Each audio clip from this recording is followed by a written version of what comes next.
మెంతి కూర చూసి మొహం చెట్లించే వాళ్ళు కూడా ఈ కర్రీ ముందు సైలెంట్ అయిపోతారనమాట. వెల్లుల్లి మ్యాజిక్తో చేసే ఈ లెస్సూని మెంతి కర్రీ టేస్ట్ అంత అద్భుతంగా ఉంటుందన్నమాట. మెంతి కూర అంటే కూడా ఇంట్లో చాలా మంది వద్దు అని అంటారు కదా, కానీ ఈరోజు ఇలా చేసి మెంతి కూర తిన్న తర్వాత మాత్రం ఇంకొంచెం పెట్టు అని అంటారు. అంత అద్భుతంగా ఉంటుంది. దీనిలో హెల్త్ బెనిఫిట్స్ కూడా చాలా ఉంటాయి. ఈ కర్రీ ఇలా చేసి పెట్టండి, చాలా ఇష్టంగా తింటారు, మిమ్మల్ని కూడా మెచ్చుకుంటారు. ఈ కర్రీ ఎలా చేయాలో చూద్దామా? Hi friends, welcome to Sangeetha kitchen and vlogs. దానికోసం ముందుగా స్టవ్ పై కడాయి పెట్టుకొని కడాయిలోకి కొంచెం ఆయిల్ వేసుకోవాలి, ఆవాలు జీలకర్ర వేసుకోవాలి. అవి చిటపటమన్న తర్వాత ఒక 10 గల్ల వెల్లిపాయలు తీసుకొని దంచి వేసుకోవాలి. తర్వాత మీడియం సైజ్ ఆనియన్ కూడా కట్ చేసి వేసుకోండి. అవి కొంచెం మగ్గిన తర్వాత పసుపు, అల్లం వెల్లుల్లి పేస్ట్ వేసుకోవాలి. అవి కూడా మగ్గిన తర్వాత టమాటాలు వేసుకోవాలి. ఒక 3 వరకు టమాటాలు మీడియం సైజు తీసుకొని వేసుకోవాలి. వీటిని మధ్య మధ్యలో మూత పెట్టుకొని కలుపుకుంటూ మగ్గించుకోవాలి. మెంతి కూరలో ఐరన్ ఎక్కువగా ఉండడం వల్ల రక్తహీనత తగ్గడంలో సహాయపడుతుంది. ఫైబర్ ఎక్కువగా ఉండడం వల్ల జీర్ణక్రియ కూడా చాలా మంచిది. రక్తంలో చక్కెర స్థాయిని కూడా నియంత్రించడంలో సహాయపడుతుంది. ఇలా చెప్పుకుంటూ పోతే వెల్లిపాయలు కూడా చాలా ఉన్నాయి. అందుకే మెంతి కూర వెల్లిపాయ వేసి ఈ కర్రీ తినండి, మీకు చాలా మంచిది అనమాట.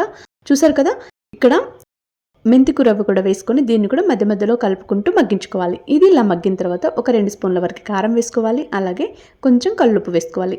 ఇందులో కూడా వాటర్ ఉంటుంది కాబట్టి మగ్గిపోతుంది. కల్లుప్పు కరగదనేది ఏ టెన్షన్ అవసరం లేదు. ఆవిరి మీద కూడా ఉప్పు కరిగిపోతుంది అనమాట.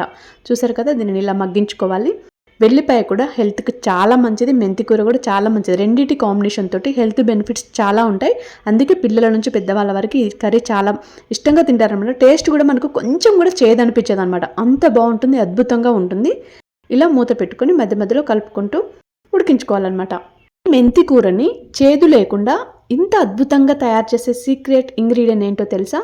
శనగపిండి, పల్లీలు, ఇవి 2 వేసి మీరు మిక్సీ పట్టుకోండి. కొంచెం వాటర్ వేసి ఇట్లా గ్రేవీ లాగా చిక్కటి పేస్ట్ లాగా మీరు మిక్సీ పట్టేసుకోండి.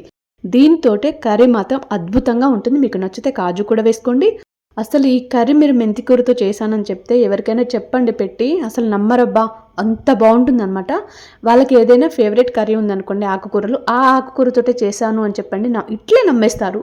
చేదు కానీ మెంతి కూర కానీ అసలు ఆ ఫ్లేవర్ కానీ ఏది తెలియదు అనమాట. డిఫరెంట్ రెసిపీ, చాలా బాగుంటుంది.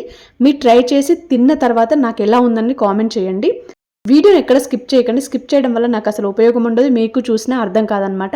చూసారు కదా, ఎంత థిక్ గ్రేవీ లాగా ఎంత కలర్ఫుల్గా ఉందో. మనం ఆకుకూరలు వండితే ఇంత గంపెడు వండితే గుప్పెడవుతుంది, ఎవరికి సరిపోదు. ఇంట్లో పెడదామంటే ఇలా చేశారనుకోండి, ఇంటిల్లిపాది సరిపోతుంది. కొంచెం మెంతి కూరతోటి ఇంత కర్రీ ప్రిపేర్ చేసుకోవచ్చు. ఇది చపాతీలోకి, రోటీలోకి, రైస్లోకి ఏ విధంగా తీసుకున్నా కానీ అద్భుతమైన కర్రీ అనమాట. అంత బాగుంటుంది. చూసారు కదా, వీడియో నచ్చిందా? నచ్చినట్లయితే రోజు ఫాలో అవ్వండి, లైక్ చేయండి, మీ ఒపీనియన్ కూడా కామెంట్ చేయండి. మంచి మంచి వీడియోస్ కోసం ఫస్ట్ టైం చూసి సబ్స్క్రైబ్ చేయండి. Thank you for watching.